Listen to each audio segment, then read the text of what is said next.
Corinthians 16:14 says, "Let all that you do be done in love."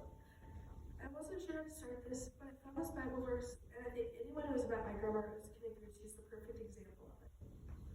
December 6th, Friday, I spent my day in my first high school varsity wrestling tournament. And while that's quite irrelevant, I realized something. While I warmed up by myself, before my first match, I prayed. What I prayed was that God would keep everyone I loved safe and healthy that day. When I said that, I was directing it towards my team, but God saw my grandma was needing that prayer more and decided she was ready. Saturday morning, I got up early to go to my mom's. When I got there, I talked to my mom like usual. She said she had something to tell me. My heart sank when she let me know my grandma had passed away.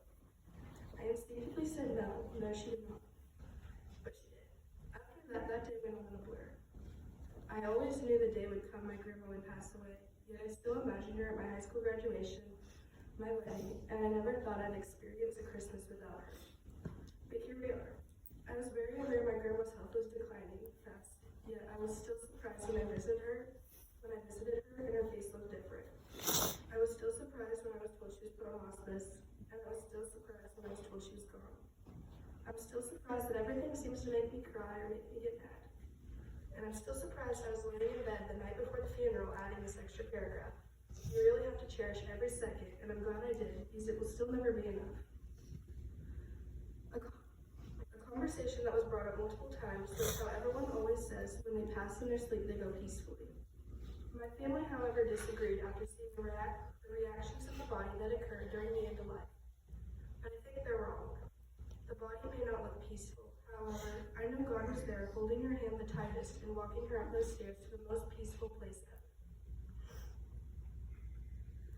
My grandma Rose was my favorite. The bond we had was special and very different from everyone else. I'll always remember how when she began to get dementia, she slowly forgot people's names, confusing them with their sister or their mother's name. But she never seemed to forget my name. The last time I saw her in her nursing home, I went with my mom, my grandma, and my other favorite person, my Uncle Casey. We walked in and she looked different. I have to admit it scared me, but Casey walked right in and greeted her nicely and sat with her with a big smile on his face. I've always made it known how much I admire how Casey cares for and loves his family. So I walked up and said, "Hi Grandma, how are you doing?" All she said was, "Hi Haley," but she said my name. In her last year, her communication was limited to simple highs and byes with lots of and head nods. But she always had the warmest smile on her face that I hope to never forget.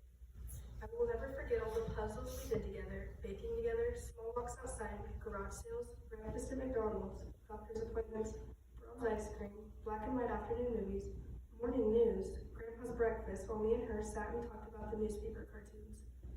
And I will never forget her smile. I always felt understood by my grandma in a way no one else could. When I wanted to talk about something, she always knew exactly what to ask, and when I was bored, she always had something for us to do. I loved hearing her stories of when she was younger, and we both loved to hear my grandpa's stories that he was telling us for the 10th time. For you, I promise to smile and laugh. I promise to say thank you. I promise to be kind to everyone as you always were. I promise to always think of you when I see a puzzle. And lastly, I promise to cherish every second of life and live it to the fullest, just like you did. So Grandma, this is my goodbye. I love you, and I'll miss you every second. But I won't spend every second suffering or being sad, because you can't truly smile when you're sad, and I know you want me to smile.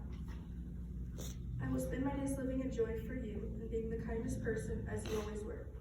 I love you, and please drink the grape soda with my granny out there for me.